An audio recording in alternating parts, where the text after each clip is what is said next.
ನಿನ್ ಮಲ್ಕಾಯೋಗ ನಿನ್ ಮಾಡ ವ್ಯಾಪಾರದಿಂದ ಹೆಂಡತಿ ಮಕ್ಕಳೆಲ್ಲ ಬೀದಿ ತಂದಾಯ್ತು, ಈಗ ಆನೆ ತಂದ ಜಾನೆಯ. ಅಲ್ಲ ಸ್ವಾಮಿ, ಆಡು ಹಸನು ತಂದಿದ್ರೆ ಹುಣಸಿ ತಿನ್ಸಿ ಬೆಳೆಸಿ ಮಾಡಿದ್ರೆ ಕಾಸಾದ್ರೂ ಬಂದಿತ್ತು, ಇಲ್ಲ ಮಕ್ಳಿಗೆ ಹಾಗಾದ್ರೂ ಆತಿತ್ತು. ಥೂ, ಈ ಮುದೈ ಮಾಡ ವ್ಯಾಪಾರವೆಲ್ಲ ಇಂತಲೆಯ. ಅಲ್ಲಯ್ಯ, ಎಷ್ಟು ಕೊಟ್ಟಿಯ ಈ ಆನೆಗೆ? ವಿರಾನಾಚಿಕರ ಕಾಫಿ ತೋಟ ಮಾಡಿದ್ಯಾ ಹೆಂಗೆ? ಹತ್ತಲ್ಲ 20 ಲಕ್ಷಾಂತರ ರೂಪಾಯಿ ಕೊಟ್ಟು ಈ ನಡ್ದಾಡ ಬೆಟ್ಟ ತಂದವನಲ್ಲಪ್ಪ. ನಾನೀಗ ಹೆಂಗ್ ಮನೆ ನಡೆಸ್ಲಿ, ಹೆಂಗ್ ಮಕ್ಳು ಸಾಕ್ಲಿ?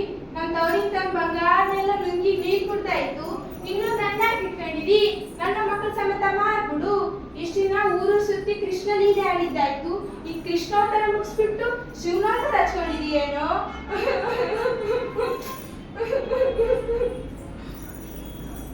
ನನ್ಗೋ